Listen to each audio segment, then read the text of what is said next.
Bismillahirrahmanirrahim. Chers étudiants, bonjour. Aujourd'hui, c'est le mardi 24 mars 2020. Il est 9h30. Donc, c'est le moment de continuer notre troisième chapitre, éléments de microbiologie du tube digestif de l'homme. En cinquième partie, nous allons étudier les prébiotiques et les probiotiques comme solution de certaines pathologies du tube digestif et amélioration de la nutrition. En commençant par la définition. Les probiotiques. Les probiotiques, le terme probiotique signifie pro pour bios, ça veut dire vie, ça veut dire pour la vie. Ce sont des cultures vivantes de bactéries intestinales. Qui, lorsqu'ils sont appliqués à un hôte par administration ou bien par ingestion, peuvent conférer un effet bénéfique pour sa santé. En effet, la recolonisation rapide de l'intestin peut rétablir une flore locale compétitive en fournissant des produits métaboliques souhaitables, tels que l'exemple de Lactobacillus, Streptococcus thermophilus, Propionibacterium, Lactobacillus bulgaricus, Bifidobacterium, Lingom et Bifidum et Lactococcus, les différentes souches de Lactococcus. Maintenant, comment ça fonctionne les probiotiques ou bien les mécanismes d'action des probiotiques? En premier lieu, en commençant par la concurrence pour les nutriments. La concurrence, ça va favoriser la sélectivité de la flore intestinale.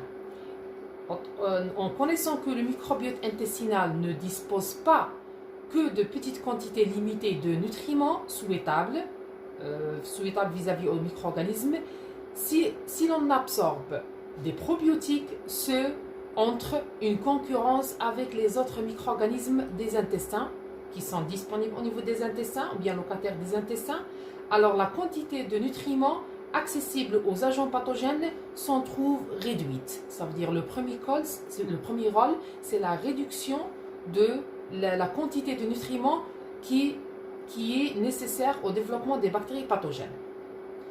Par exemple, la concurrence vis-à-vis à l'élément de fer. Certaines bactéries qui exigent le fer pour leur croissance, telles que la transférine et lactoferrine, et les probiotiques vont diminuer cette quantité nécessaire. Deuxièmement, nous avons la fermentation de composés alimentaires non digérés. Les bonnes bactéries fermentent les matières organiques, bien les matières alimentaires non digérées, notamment lorsqu'il s'agit des oligosaccharides. Dans ce cas-là, le processus est appelé autrement la fermentation saccharolytique qui est très développée chez les bactéries probiotiques, bien les LAB, les bactéries lactiques.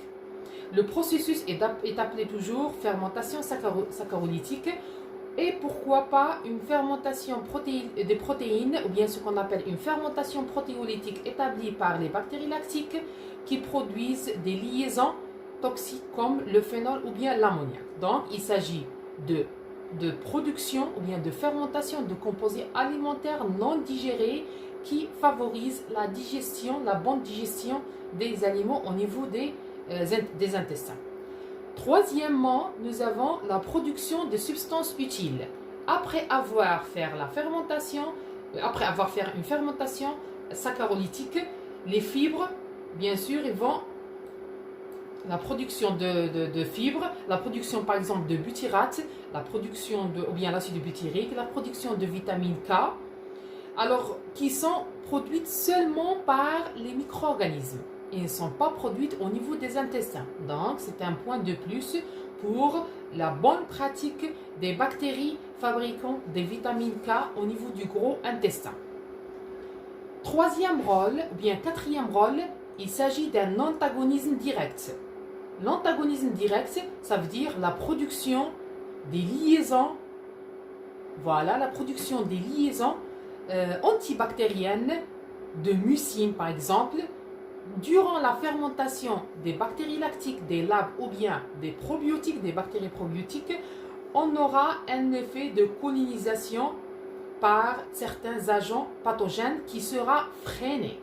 Pourquoi elle sera freinée? Par le phénomène de l'antagonisme qu'appliquent les bactéries probiotiques par rapport aux bactéries pathogènes. Ça, c'est en quatrième position. Cinquièmement, il s'agit de concurrence pour les fixations. Chaque micro-organisme possède un système chaque micro-organisme possède dans le système digestif un endroit où il se fixe. Pourquoi? C'est selon les récepteurs membranaires, selon la localisation de reconnaissance, etc. Donc, qui est particulièrement favorable, qu'on appelle le niche.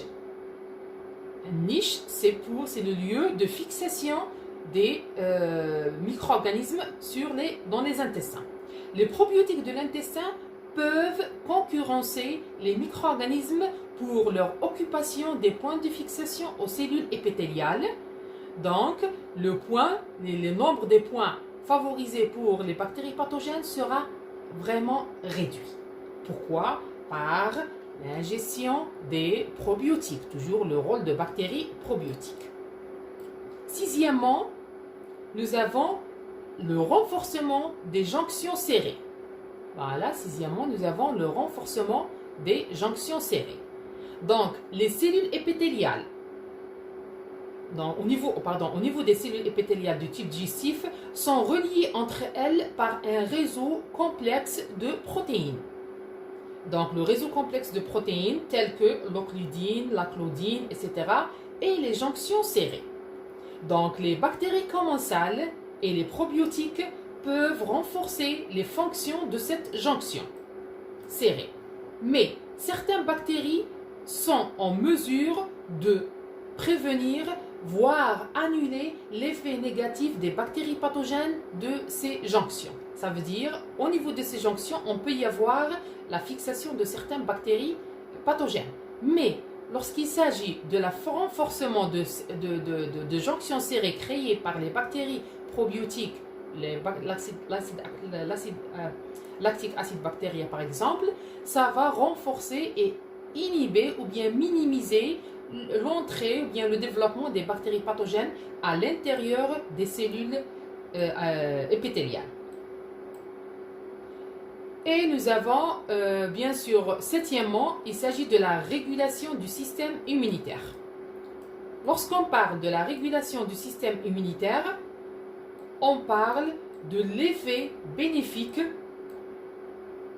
La régulation du système immunitaire, il s'agit de l'effet bénéfique après certaines bactéries, par exemple, bonnes pratiques, ou bien certaines bonnes bactéries telles que les bactéries probiotiques, peuvent réguler le système immunitaire pour réduire, ou bien voire prévenir les infections. Ça veut dire que ça va améliorer la connaissance des infections. Les probiotiques jouent un rôle de développement du fonctionnement du système immunitaire inné et acquis. Ça veut dire les deux systèmes immunitaires lors de la reconnaissance de ces bactéries probiotiques ou bien des bactéries, bactéries bénéfiques. Et huitièmement, nous jouons toujours, après avoir la régulation du système immunitaire, nous avons la régulation ou bien la stimulation du système immunitaire. Alors, ici, dans la stimulation, il s'agit de ce qu'on appelle de fonctionnement des cellules dendritiques. Ça veut dire les cellules dendritiques, ça veut dire les cellules qui sont reconnues en système immunitaire par rapport au tube digestif et qui déclenchent qu'il y a un danger ou bien l'apparition de certains germes pathogènes pour actionner une réaction ou bien pour faire une réaction plus tolérante par rapport aux autres bactéries. Par exemple, lors de l'ingestion de Lactobacillus plantarum en tant que probiotique, ça va permettre d'éviter que la réponse du système immunitaire soit plus fréquente et toujours nécessaire. Donc, elle peut régulariser pour bien stimuler les cellules T régulatrices du système immunitaire après avoir connaître ou bien de reconnaissance des bactéries pathogènes. Maintenant, après avoir connaître le terme probiotique, les prébiotiques, on doit voir la relation entre les probiotiques et les prébiotiques. Les probiotiques peuvent être administrés avec les prébiotiques. Les prébiotiques, ce sont des produits chimiques qui favorisent sélectivement la croissance des bactéries bénéfiques. Ça veut dire stimulation de la croissance des probiotiques. Plusieurs études ont montré que l'ingestion de certains bactéries lactiques, exemple des probiotiques, lactic acid bacteria, avec les prébiotiques peut soulager des diarrhées et empêcher la colonisation des bactéries responsables des intoxications ou bien des bactéries pathogènes des intestins telles que Salmonella enterica qui peut s'installer au cours d'un traitement aux antibiotiques, ça veut dire de l'antibiothérapie. Donc, si on aura les probiotiques avec les prébiotiques, ça va améliorer la microbiote intestinale au niveau de la digestion, au niveau de la protection de muqueuse intestinale, au niveau de modulation de l'immunité et au niveau d'un effet de barrière, ça veut dire la stimulation du système immunitaire. Donc, on peut citer qu'il est important de distinguer entre le terme de prébiotique et probiotique par des exemples. Par exemple, nous avons les prébiotiques sont des suppléments, les probiotiques ce sont des suppléments alimentaires comme les laits fermentés contenant des bactéries vivantes qui est en quantité administrée adéquate et qui peuvent être bénéfiques pour l'homme en améliorant sa flore intestinale. Bien sûr, tous ces travaux ont été réalisés par Klebersen et Vaughan en 2009. Alors que les principaux probiotiques utilisés sont les bactéries lactiques telles que Bifidobacterium, tels que Lactobacillus, etc. et certains Enterococcus, mis à part Enterococcus faecalis qui est responsable de certaines intoxications et pathologies. On définit, Gibson et Rutherford en 1995 ont défini les prébiotiques comme des ingrédients alimentaires, les prébiotiques comme des ingrédients alimentaires qui favorisent, qui influencent de façon bénéfique sur l'hôte en stimulant sélectivement la croissance et l'activité d'un nombre limité de groupes bactériens dits bénéfiques, tel que le cas de Bifidobacterium comme probiotique. Durant, bien sûr, au niveau du côlon et qui améliore d'autre part la santé. Donc, pour récapituler, on peut dire qu'un prébiotique agit essentiellement via les modifications sélectives de la flore intestinale indigène par rapport aux probiotiques. C'est cette flore sélective modifiée qui, directement ou indirectement, est à l'origine des effets prébiotiques. Ça veut dire que ça va améliorer la bonne santé, ça va donner une bonne santé, les prébiotiques. Lorsqu'il s'agit des modifications de la flore, on aura des effets bénéfiques, bien sûr, sur la santé.